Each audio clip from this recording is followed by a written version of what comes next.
گوجری زبان میں اپڈیٹ سنیے۔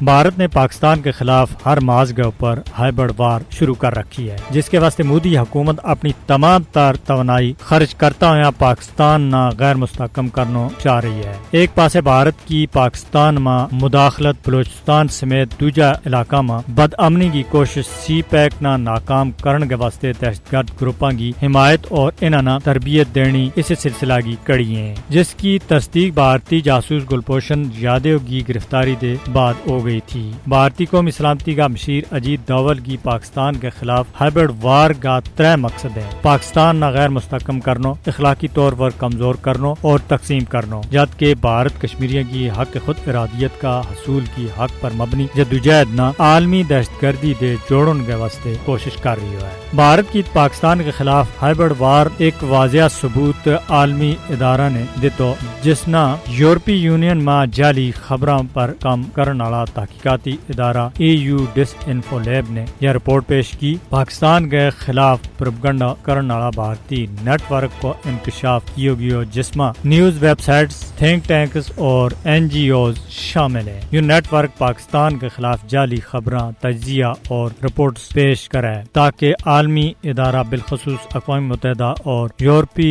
یونین پر اثر انداز ہو جا سکے۔ اس نیٹ ورک کی دنیا کا 65 ملکوں میں 260 سے زیادہ ویب سائٹس جڑی پاکستان کی منفی تصویر نہ دنیا کے سامنے پیش کر رہی ہے۔ اسی گروپ نے انسانی حقوق کا دفتر کے سامنے پاکستان کے خلاف مظاہرہ کیا، فری بلوچستان کا پوسٹر اور بینرز لایا، جبکہ ان کی تشہیر ٹائمز آف جنیوا نے کی، جڑی اسی گروپ کی ملکیت ہے۔ بھارت افغانستان میں بھی امن نہیں چاہتا، بلکہ جد او طالبان کی حکومت بنی ہے، بھارت نہ اپنی سرمایہ کاری ڈوبتی ہوئی نظر آ رہی ہے۔ پاکستان نے بھارتی دہشت گردی کا ناقابل تردید ثبوت پر مبنی ڈوزیر تیار کر گئے۔ اقوام متحدہ اور سلامتی کونسل کا مستقل ارکان کے سمیت یورپی ممالک نے پیش کیا۔